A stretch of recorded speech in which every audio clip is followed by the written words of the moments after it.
I'm Chad Storland, and this is the Spurs Insider, our weekly NBA podcast from ExpressNews.com, and joined now by San Antonio Express News sports writer Jeff McDonald for the final episode of the season. How you doing, Jeff? I'm good. Tired, but good. Yeah, I assume you are. That's the thing. I mean, the players, they always want to continue on, but I guess it probably is a bit of a relief that they could take, kind of a bit of a break. Obviously, you have training and things like that, but you forget the reporters as well. And we'll be taking a break until the next season. So this will be our last episode for now. We'll come back for the 2019-2020 season later on down the road. But wrapping up what happened, real upfront about it, Jeff. Do you call this a success, a failure, or something else? It's a good question. I think obviously the Spurs lost in the first round of the playoffs. They went 7 games against Denver, the number 2 seed in the West. Obviously, they had their chances to win that series and to continue to be playing at this point. But when you step back and take like the bird's eye view of the whole season, I mean, you go back to the summertime when they were forced to trade Kawhi Leonard because he didn't want to be here anymore. You trade a top 5 player in the NBA, you're going to take a step back. It's hard to rebuild from that immediately. And they got a pretty good player in DeMar DeRozan out of that deal and Jakob Poeltl. But I think going into the season, and continuing with the storyline, you lose Kawhi Leonard in the trade, but then the third preseason game before the season even begins, you lose your starting point guard DeJounte Murray to a season-ending knee injury, and so nothing the Spurs planned. This wasn't even Plan B. This roster. This was a Plan C, Plan D, something like that. And so I think going into the season, I don't know what the expectations were. I know inside the Spurs locker room they were hopeful, but outside the Spurs locker room, if you looked at all the projections and the models and the statistical models, not many. A lot of people were predicting the Spurs to miss the playoffs. Really, for the first time since 1996. So to get there with 48 wins, I think in that sense, it's somewhat of a success. I know in San Antonio, we're used to, going further in the playoffs, and just getting to the playoffs is not enough. But given what this team had to overcome and the adversity this team had really to start the year, and really going back all the way to last July, you could look at it as this team overachieved a little bit. I think an even better way to look at it is it's a building block. It's a transitional year. As I mentioned earlier, you're not going to recover from the Kawhi Leonard trade in the months after you trade Kawhi Leonard. It's going to take a couple seasons to build this thing back to where people like it. So I think this offseason, and even I know people hate to hear it, but even off seasons to come are going to be sort of digging out from the Kawhi Leonard trade. So I think you really can't judge the season on its own merit. You look at it as does it point you in the right direction? And I think it does. I mean, we'll have to see how the off season comes. Couple thoughts that I want to get to before we move on. Obviously, a lot of things to kind of cover in this end-all episode for this season. But, they beat the Vegas odds. The Vegas odds, when we talked about those, when those came out, those were low. I think a lot of people were put off by that. So I believe they beat the Vegas odds. And then Jakob Poeltl, you mentioned him. I'm glad you did. Kind of the lesser known quantity even now when you talk about that trade, because all the hype and everything was with DeMar DeRozan, the name in that trade. And then, of course, not only Kawhi Leonard went to the Raptors. So, other names in there. But against the Nuggets, there was some talk of dirty player, Jakob Poeltl. And, look at the film. I want to get your comments on that maybe before we move on quickly. I mean, I think it was all a little silly. I think it was a lot of it was playoff basketball. And it kind of struck me as funny that somehow Jakob Poeltl gets cast as this hatchet man in that series when that's never really been his reputation. I mean, he's known as a good screen setter, which is what the Nuggets were complaining about, his screens. And as Greg Popovich said during that series, like 90% of the screens set in the NBA are illegal in some way. Like you get away with what you can get away with. You move, you bump. you set your feet a little wider than is technically supposed to be allowed. And if the refs see it and they call a foul, it's a foul.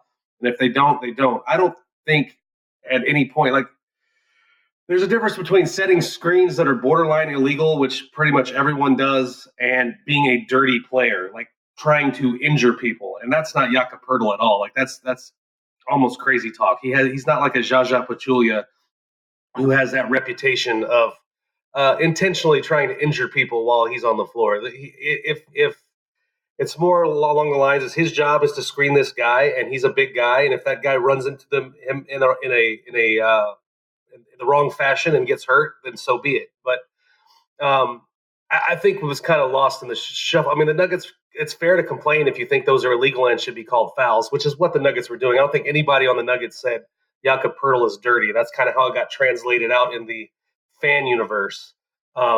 If you think those are fouls and you want to petition the officials to take a closer look, I suppose that's fair. But Jakob Poeltl is not trying to hurt anybody. I mean, it's almost laughable to think that, and he's not a dirty player. So those are my thoughts on that. That's the word there. Let's get back to our main topic here. Looking ahead to the off season, as I said, you hate to end shorter than your goal, obviously. And for the Spurs for so long, that would have been a championship. But, it's the off season now, and a bit of a relaxed feel can kind of take over. But you got to think about what's coming up next. So, Jeff, who do you think's likely to stay or go? Or there were some changes this season that weren't even tied into DeMar DeRozan and Jakob Poeltl. Yeah, they had 8 new players coming into this season, and if you talk to the coaches, that's part of the reason they sort of started slowly and had to build almost from scratch. The Spurs for so long were the Tim, Tony, and Manu Spurs that showed up at training camp pretty much with, 75% of the playbook already intact, knew what they were doing. Kind of had to start over this year with so many new faces and not a lot of corporate knowledge around. And I think when you're looking ahead to the offseason, I think that struggle will definitely kind of inform what happens. I know a lot of Spurs fans probably, or at least some Spurs fans probably don't want to hear it, but I think if I'm predicting, I think the roster next season is going to look awfully similar to this year's roster. I think there might be some minor tweaks here and there, but by and large, I think they want to keep the core of this team together because they want to go into a season not starting from scratch, having everybody on the same page. And so I think that's going to be a priority going forward. And that said, there aren't a lot of prominent free agents on the roster. The one guy who played a key role this year, who's going to be an unrestricted free agent this summer, is Rudy Gay. And I think both sides sort of have an interest in hooking up again and bringing him back. I mean, I'm sure Rudy will look around and see if anybody else offers him a better deal or a better situation. And the Spurs will look at what they can offer him. But I think at the end of the day, we're going to find for both sides that kind of, re-upping the marriage is probably a smart deal. I don't know that nobody's going to be able to, just because of the way the NBA salary rules work, there aren't a whole lot of teams that are going to be able to give Rudy Gay a better deal than the Spurs can. And because of how the NBA salary rules work, the Spurs won't really be able to replace Rudy Gay's spot at that salary if he were to leave. And the weird thing, it's hard to explain to people. It's the NBA salary cap can be so arcane in some spots. But if they were to pay Rudy Gay and stay over the salary cap, they will actually have more money with which to chase outside free agents than if they let him go and were just maybe $2 or $3 or $4 million under the salary cap. It doesn't make a lot of sense to a lot of people. You have more money if you're over the salary cap, but in this particular instance, they probably would. So I think it just makes more sense. And Rudy had a nice season for them, had a really good season for them. He was up and down in the playoffs, but he was one of the few guys that was really, really balling out in Game 7. So I think it makes a lot of sense to try to bring him back at a reasonable rate. So that's on the player end of things. Obviously, while the big three no longer there in San Antonio, so you're not going to see these, the same players you've been seeing for so long coming back. Although they have kept their playoff streak alive, despite that fact, they have Greg Popovich, who's kind of like number 4 person in that situation. He appears to be set for another go around. Nothing really confirmed yet. Looks like maybe another 3 years. Of course, he's also tied into Team USA. That's right. Yeah, and he's sort of the remaining face of the Spurs franchise at this point. The guy that kind of links all the championships together. And I think it's not really super surprising news that he's coming back. I mean, he was going to be able to come back for as long as he wanted to and wants to. And the Spurs ownership seems um, fine with him sort of taking the rest of his career on a year-to-year basis. I mean, I guess there was some question in some people's mind because his contract was up this year, and he's 70 years old, and I didn't realize this, but only 3 other coaches in NBA history have coached past their 70th birthday.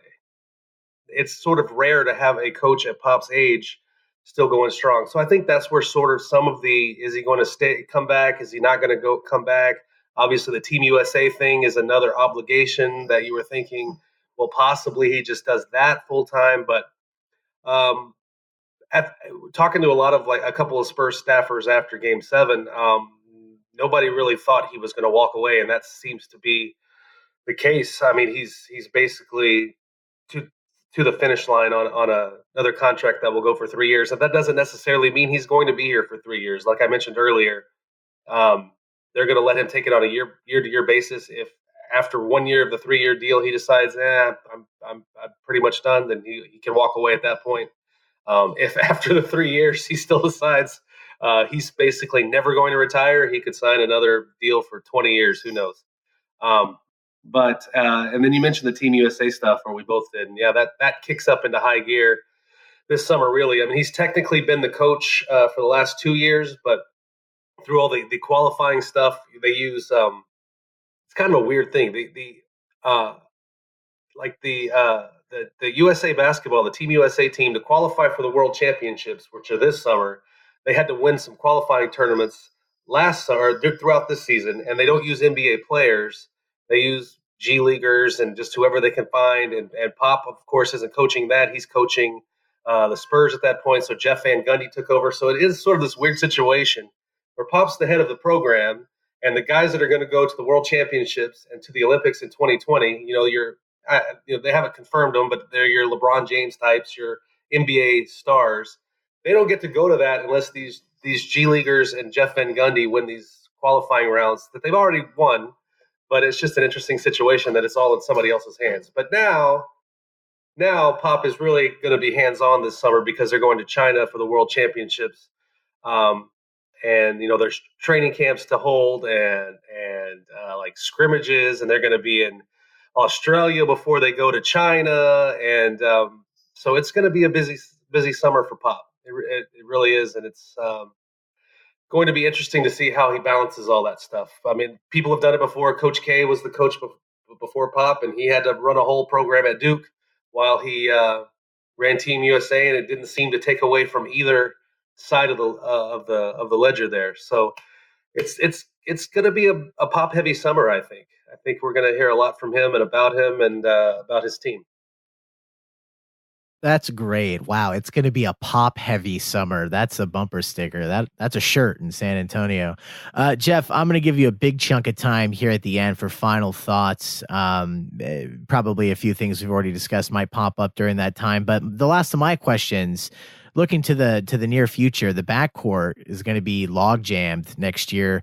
You got the return of DeJounte Murray, already mentioned him a bit. Basically a more seasoned Lonnie Walker in his second year from the G League, who also talk about injuries, had an injury. So 2 guys there. You also have the really, really improved player, Derek White. So you had this problem, too many guards. Maybe you'd call that like a good problem to have. But what do the Spurs do when they have that problem? I mean, I mentioned earlier where they want to keep the core of the team together, and that seems to be the guiding ethos for this offseason. But I also think they almost have to just look around and see what they could get trade-wise for one of these guards or 2 of these guards, because it's not just the guys you mentioned, but it's Bryn Forbes and it's Patty Mills and it's Marco Bellinelli. I mean, you kind of had your guard rotation this year, and then you're already kind of going to add two guys to it that you mentioned. I mean, Murray is going to come back and be the starting point guard. What do you do with Derek White? He might play off the ball. Okay. What do you do with DeMar DeRozan? I think probably Derek White, just based on his potential and his contract situation. He's nobody's untradeable, but he's probably the last guy you really look at. Probably don't trade Murray coming off the injury. Probably, but I would look at everybody else. I would even look around and see what can you get for DeRozan. I wouldn't run DeRozan. I wouldn't trade DeRozan because you think he's a bad player or you don't want him. But I would look. I feel like you got to trade someone to clear up that logjam. I would look around and see if you could get something from him that really helps you, a 3-and-D guy. Man, poor DeMar DeRozan didn't want to leave Toronto, and now you're talking about trading him again. Yeah, and maybe you look around and those deals don't really do it for me, so we're going to keep DeMar, and I would be fine running it back with him. I would look at Bryn Forbes. What can you get from him? Can you move up in the draft? You have 2 first-round draft picks and Bryn Forbes. If you package that together and there's a guy sitting there like at 10 or 11 that you really, really like in the draft, can you package all that together and move up? I would look at something like that. If you can move Patty Mills, I know everybody loves him and he's kind of the big culture guy, but I'm not saying I would go out and trade everybody, but I would look at all options is what I'm saying, because I feel like you got a lot of guards to give minutes to, and if you can trade from a place where you have sort of a preponderance of depth and fill in a need that a place where you have a hole, they don't really have a backup small forward at all. If you they're playing DeRozan at small forward all year. That's not really his spot. He's really a shooting guard. If you can find someone to fill a need and use kind of some of your depth at guard to do that, I think you would be almost a dereliction of duty not to at least look at it, not to at least investigate it. And maybe they look around and nothing makes sense, and they come back with the same group, and that's okay too. But I think it is a season where you at least gotta be open to the possibilities. Wrapping things up here, Jeff. Final thoughts, maybe a little food for thought with this time that I'm going to give you. I think it's fair to say some people, would say they're disappointed with what happened. I think it's also fair to say this was a step in the right direction from last season. They lasted longer in the playoffs than they did the year previous, so there's that at least. You already mentioned this was kind of like the C squad, all the things that crept in, especially early on in the season. The defense was hit or miss a lot of the time. You didn't even know what to expect. Can you say that another coach might not have been able to put together what Greg Popovich did here? Is this maybe something where you look to Greg Popovich really as the player of the team for the season? Is this something where he really shined, or am I maybe going a little too forward in that? No, I think you're right. I think one thing that's often true about Greg Popovich teams, and especially in the regular season, is they always seem to outperform expectations. And I think that's something you saw this year. They're no matter what happens, they're going to be well prepared. They're going to have a plan. They're going to be disciplined. He's not going to let things slip. He's going to keep harping on things. He's going to adjust the team to the strengths of the players, and not try to adjust the players to what he would rather do. And I think all those things are helpful in getting you through a regular season a little better off than you would have been otherwise. I feel comfortable kind of agreeing with what you said earlier. There are a lot of coaches that don't make the playoffs with this squad, and there were a couple times this year where it looked like the Spurs were not going to make the playoffs with this squad. I mean, they had a span in December.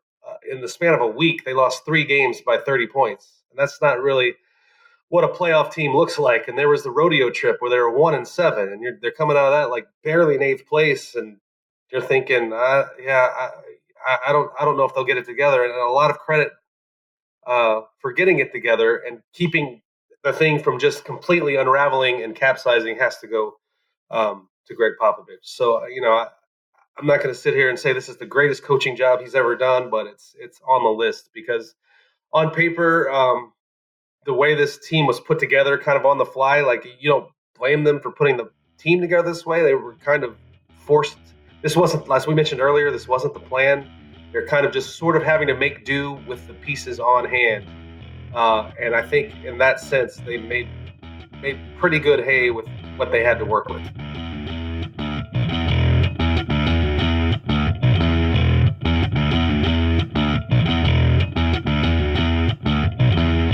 And a big thank you to San Antonio Express News sports writers Jeff McDonald, Tom Orsborn, and Mike Finger for joining me for this season of the Spurs Insider Podcast, our weekly NBA show from expressnews.com.